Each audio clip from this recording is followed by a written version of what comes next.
Yun ang pang araw-araw ko lang ginagawa. Yan. Pero kasi sa aking ginagawa is hindi ng galing ng mga boys. Hirap.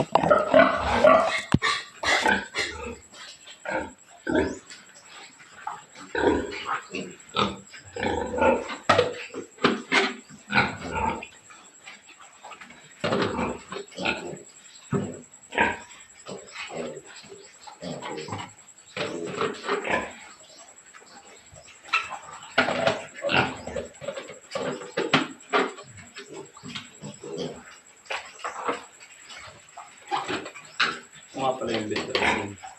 Kaya nilalagay ko sa manok.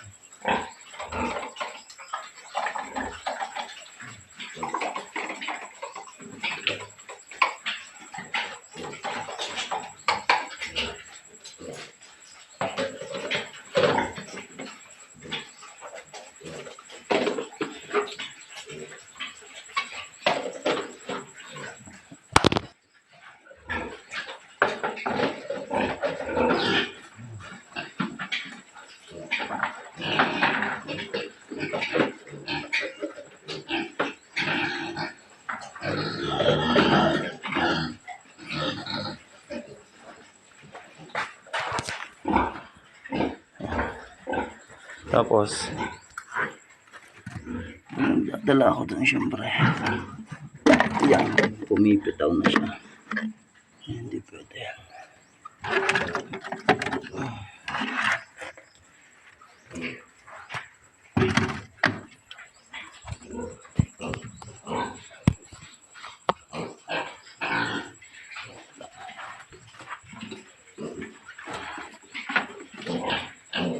Baka kasi mabusag. Kaya dalawa-dalawa.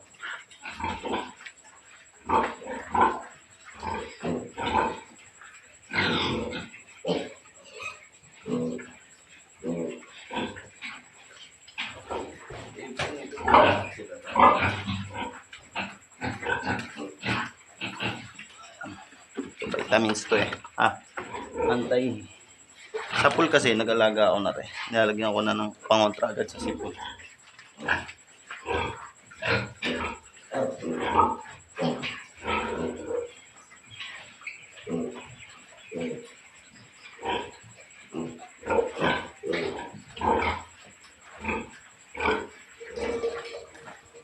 Tapos sabi niya sa akin kung ba't daw ako matagal. Aba, hindi biro mag-intindi ng karoon.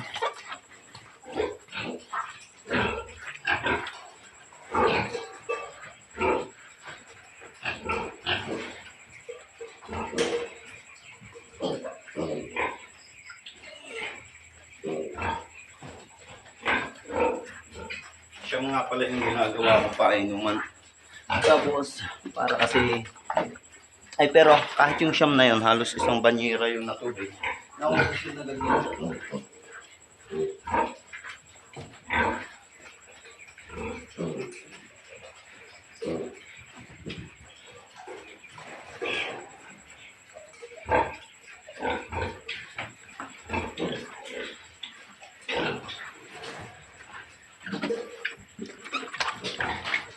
Okay, let's go. Ito yung mga partner ko. Kabibenta ko lang last 3 days ago. Partner.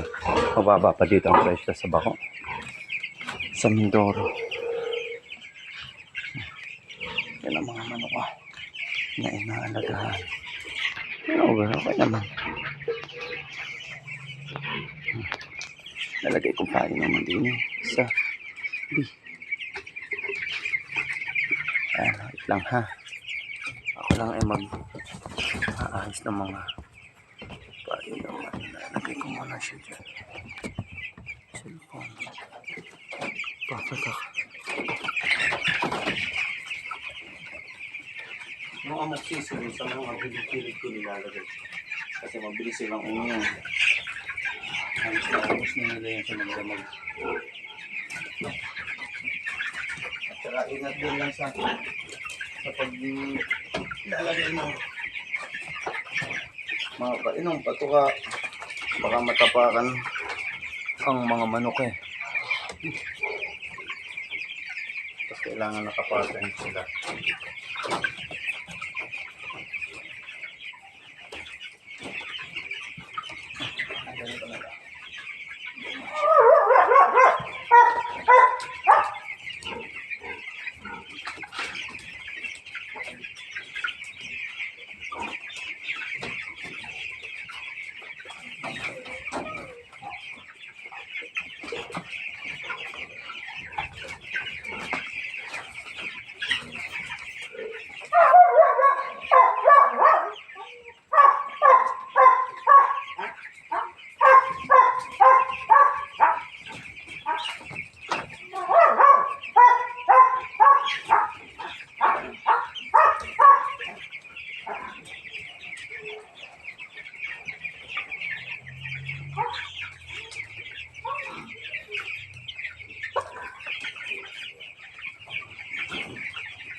Mga pag nag-aalaga dyan ng manok, hindi biro.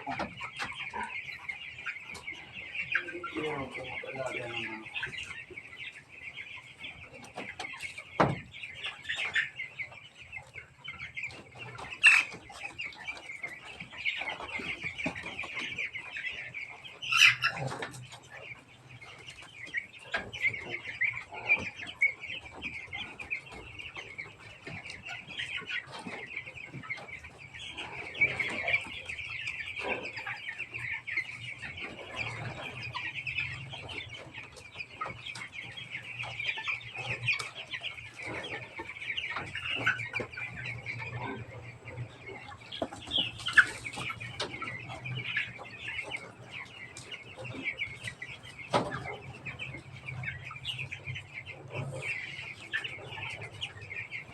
Pawisan ka talaga dito.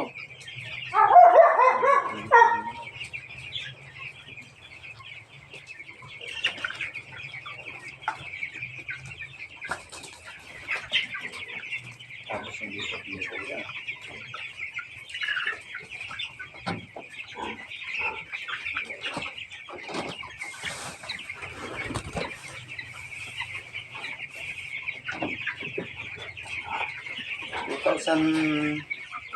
$2,170 ang isang sako. Tapos, ang nauubos na nila ay pagka ganyan, 16 days na sila ngayon. Ay more or less siguro nasa 5 sako ba lang? Oo nga, 5 sako pa lang. Tapos ang isang sako, inaabot lang ng 3 days. Ganun. 3 days. Medyo maganit din pagka ang income mo. Tapos wala kang mga sariling pamuhunan. Maganit din mag-alaga ng manok. Comparing sa baboy natin, na ang baboy, yun. Subukan na sa pool, nagbaboy na ako 7 years. 7 years ago, nagbaboy na talaga ako. Kaya lang, hindi naman ganun kadami. Konti-konti din lang. Ang hirap ng ang pamakain, inutang mo, yun din lang mapupunta sa mga inuutangan mo. Ay, nakapanghinayang magbitaw ng pera. Kaya mas mainam na Kahit na padalwa-dalawang peraso kung sarili mo naman pamuhunan, mas maganda na yun. Ngayon kasi subo ko lang naman magmanok. Siyempre, bago ko naman pasukan yung ganitong tuwan, kasi nag-aaralan ko din siya. Hindi basta kung ilang kilo, kung ilang araw, bago itanggal yung sabto niya.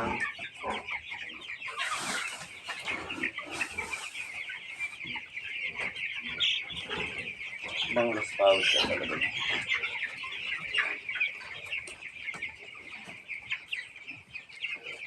Sipag din lang. Talaga.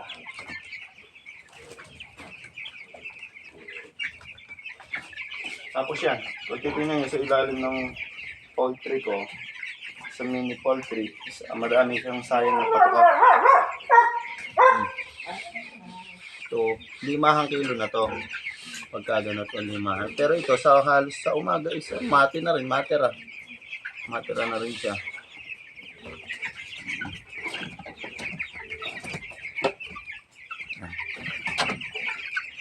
Yan sa mga manok. Yan ang aking mga manok. Ito siya, 16 days na siya. Yan, yun siya. Malalaki-laki na rin naman siya, mga lampas na 1 kilohan. Halos, ang nakakatuwa, halos pare-pare sila. Siyempre, kung minsan yung maliliit, mga babae yun. Ang aking ilaw ngayon ay binubuhay ko lang sila pagka sa gabi. Binubuhay ko lang sila sa gabi yung mga pulang ilaw. Pero dalawa yung pang permanente kong 35 watts lang naman siya. Tapos ito, emergency light yan. In case na nag-burn out, automatic siya. Nabubuhay kasi. Yun ang isa sa ikababansot ng manok natin pagka hindi natin pagka wala silang makita sa gabi. Tumutuka din yan. Halos kahit tulog yung mga yan nakasampay yung kanilang ulo sa patukaan at diretso tuka. Oo, kaya yan. 2 sako na lang i-stock ko tapos konti na lang to. Lagi ako talagang nag-i-stock. Oo. Ang pakain kahit sa baboy, mahirap maapik lang. At ako'y diretso pa ng pagpapatuka.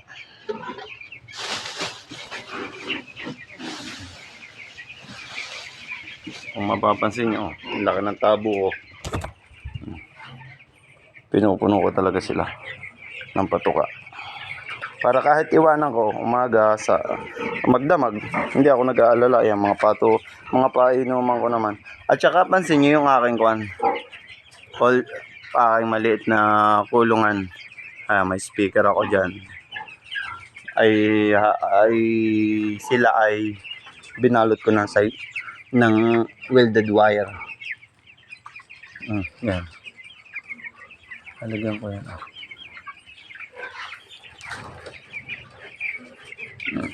Bawat isa niyan 5 kilos yan.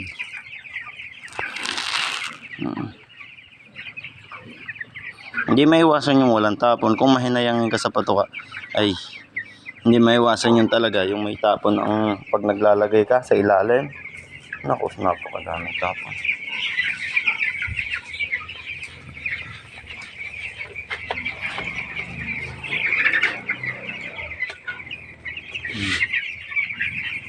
Pansin nyo. Pinupuno ko lahat yan.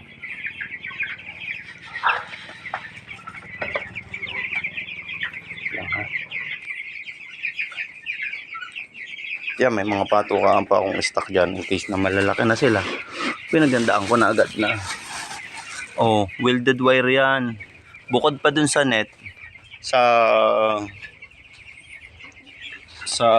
iniikutan ko siya ng fish net, ay nilagyan ko rin siya ng welded wire. Yan, 5 kilos kasi ito bawat isang ganito. Kaya hindi ako mag-aalalang maubusan sila ng patuka sa magdamag na hindi ko sila yan. Tanya ko, tumutuka sila kahit may tao, kahit na yung iba lang yan, mga busog yan, mga yan. Tapos sila mamaya bago ako umalis, binubugaw ko sila po at pumunta sila sa gitna at tumuka sila. Hindi nag-iipon-ipon sila sa gilid lang.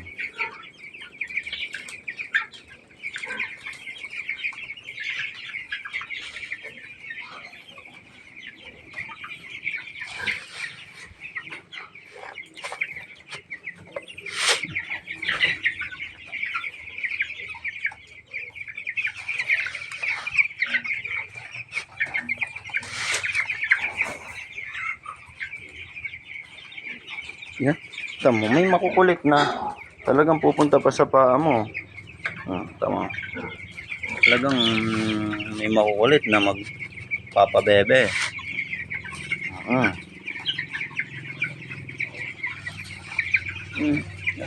Madulas na rin dito sa loob. Pero bago pumasok ng kulungan, kailangan yan. Yung mga ganito, kung madiriin ka din, isa din sa pagmamanok. Pag madiriin ka, yan. Tatanggalin mo talaga yung ipot na basa sa loob ng, siyempre kalalagay ko lang ng patuka. Tinatanggal ko yan. Ayan, dikit ang ipot. See? Kaya, checkin yan. Kailangan linis. Nung nasa broodingan pa yung mga yan, 12 days ko sila bago itanggalin sa broodingan. Yung sa tinatawag, yung may okay na, tapos na ako maglagay na.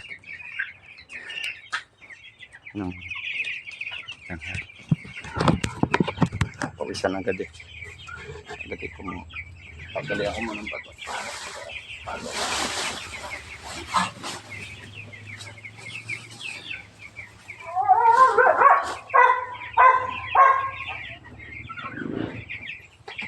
Kung papansin nyo, halos lahat sila wala pang balahibo. Mapwera sa mga babae. Yung babae kasi pansin na pansin kung ito ay balahibuhin tulad nito. Yan to. Ito babae to. Pero ito masa 1 kilo na siguro. Bigat eh, mabigat sila.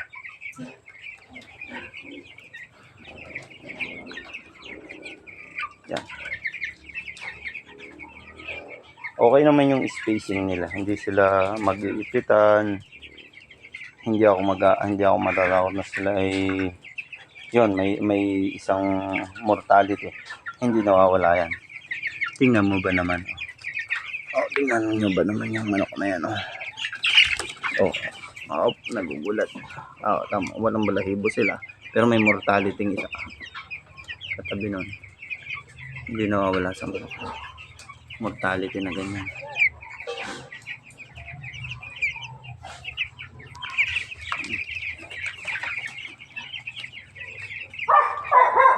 Ay, makinis na makinis.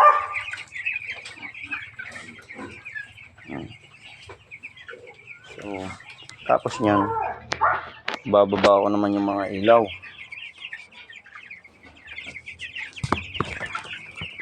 Mga ilaw pagkagabi. Nagbubuhay na rin ako ng ilaw yan. Tulad nito, may mga switch yan mga yan.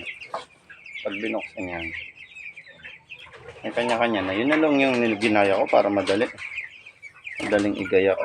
Medyo expensive na tama pagdating sa sarili naman. Sarili yun ang aking kailangan din.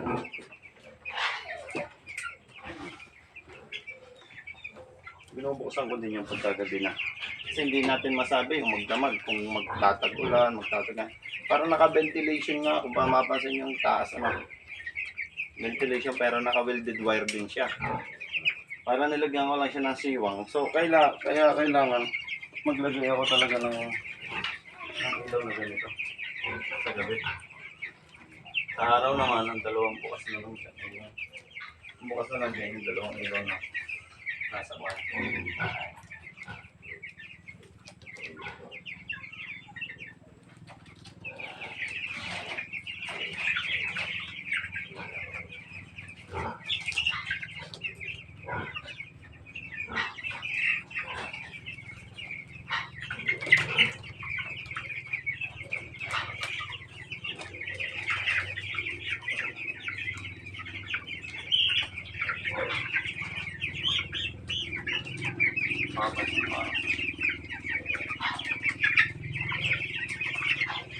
Nakakatuwa lang ang manok. Siyempre, tuwa ako sa ganitong kapamaraanan ng aking pagkaalagayan.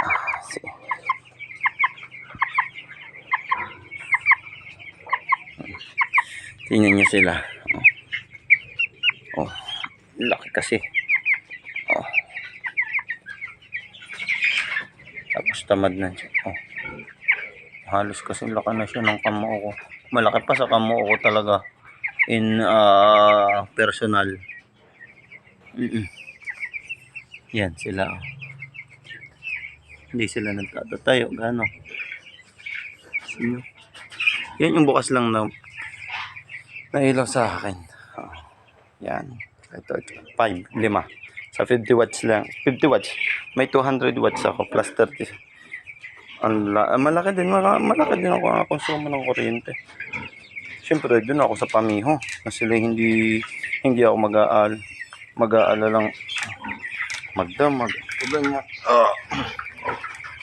Bigay tabi. Ayan. Tapos yung aking pinto. Pasadyang pinto na welded wire din siya. Yan. Yung taas niya naka-welded wire yan lahat. Paikot. Para kahit iwanan ko, hindi ako mag-aalalang pusa. Safe. May lock. Itong painuman na to. Labis sa dyato. Pinalabisan ko ng 3. Yan, buntis naman yung inahe. Di habang nag-iantay ako. Kasi ito, mas madali lang ng manok. Ilang araw lang yan 33 hanggang 35 days. Nagbebenta na. Yung lang napapanood ko. Ngayon ko lang sinubukan. Tapos ang gagawin ko dyan, bumababa ako dito sa kwan. Tapos binubugaw ko sila. Para hindi sila mag-ipon sa malalim dito. Suha yan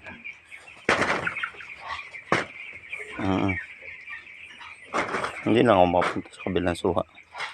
Sa pinakababa.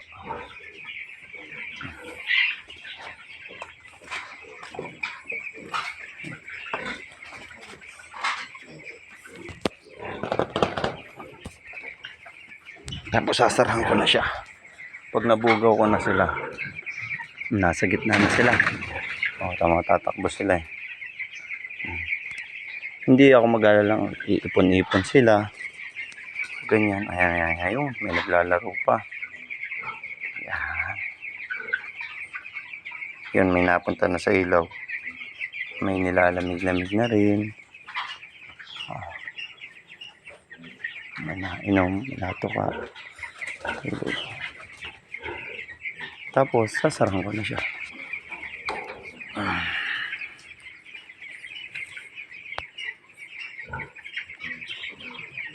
Lang naman sa pagpapakain. Sa umaga ko na lang ulit sila titingnan. Lang ha.